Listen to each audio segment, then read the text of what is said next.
ठीक है, या बासित हो या अल्लाह हो। या अल्लाह हो। ठीक है, आपने 5 तस्बीहें रोज़ पढ़ना है। जी ठीक है। ठीक है, और आपने 21 दिन ये अमल करना है।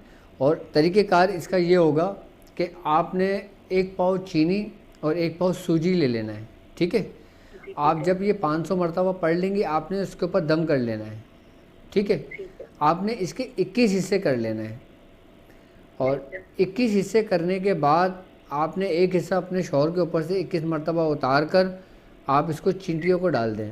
अगर शौहर के ऊपर से नहीं उतार सकती तो आप इसी मकसद, इसी नीयत से डाल दें कि हमारे रिस्क में बरकतें हों, और ये चींटियों को डाल दें। अच्छा, जब आप चीनी और सूजी मिला लेंगी उसके बाद आपने 21 हिस्से करना है। ठीक है, ठीक है। और चलें। कई दफा पढ़ के फिर 21 हिस्से कर लूँ। बिल्कुल बिल्कुल, आप पढ़ के इसके 21 हिस्से कर लें। 21 हिस्से करने के बाद आप रोज़ाना एक हिस्सा जो ना शौहर के ऊपर से 21 दफ़ा उतार के चींटियों को डाल दें।